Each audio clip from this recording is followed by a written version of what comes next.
Hello दोस्तों, welcome back to advice brain, जहां आपको मिलती है कंपनी लॉ और बिजनेस कंप्लायंस की हर जरूरी बात।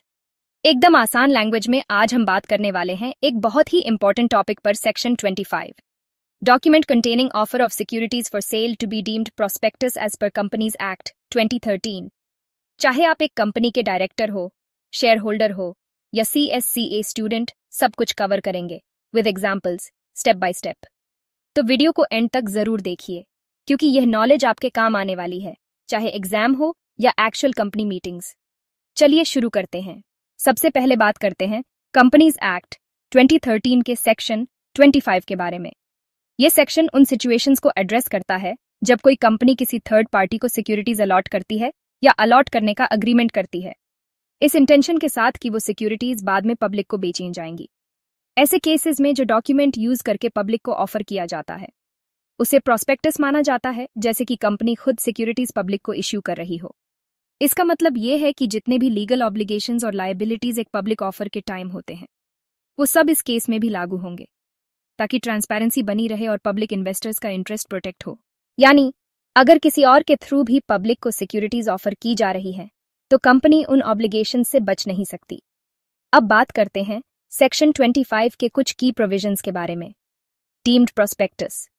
अगर कोई कंपनी सिक्योरिटीज अलॉट करती है या अलॉट करने का अग्रीमेंट करती है इस इंटेंशन के साथ कि उन्हें पब्लिक को बेचा जाएगा, तो जो भी डॉक्यूमेंट उस ऑफर के लिए उसे होते हैं उसे प्रोस्पेक्टस माना जाता है, जैसे कि कंपनी ने खुद ही पब्लिक ऑफर किया हो। इसका मतलब ये है कि प्रोस्पेक्टस के कंटेंट और उसमें कोई गलती या छुपी हुई बात, मिसस्टेटमेंट, ओमिशन के लिए लीगल लायबिलिटी लागू होती है। Evidence of intention. जब तक कुछ और प्रूव ना हो तब तक यह माना जाता है कि अलॉटमेंट पब्लिक ऑफर के इंटेंशन से ही हुआ था। अगर अलॉटमेंट के 6 मंथ के अंदर ऑफर फॉर सेल किया गया हो और ऑफर के वक्त कंपनी ने सिक्योरिटीज के लिए पूरी पेमेंट नहीं ली हो। Additional requirements. सेक्शन 26 के कुछ प्रोविजंस भी डीम्ड प्रोस्पेक्टस पर लागू होते हैं, थोड़े मॉडिफिकेशंस के साथ। जैसे प्रोस्पेक्टस में यह मेंशन करना जरूरी है कि कंपनी ने सिक्योरिटीज के लिए कितनी रकम रिसीव की है या रिसीव करेगी। वह कॉन्ट्रैक्ट कब और कहां देखा जा सकता है जिसके तहत सिक्योरिटीज अलॉट हुई हैं।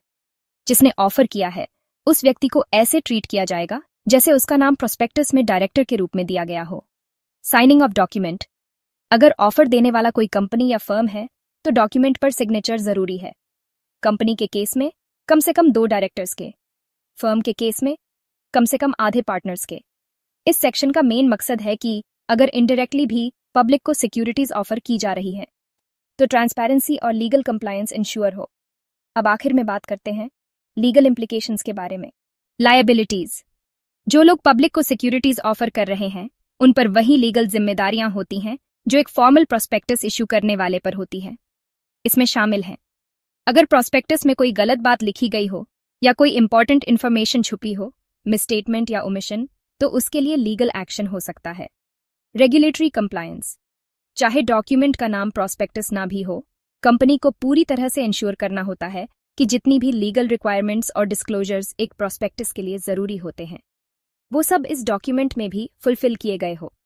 यानी अगर आप इनडायरेक्टली भी सिक्योरिटीज पब्लिक को ऑफर कर रहे हो तो हर रूल और लायबिलिटी उसी तरह लागू होती है जैसे आपने एक डायरेक्ट पब्लिक ऑफर दिया हो।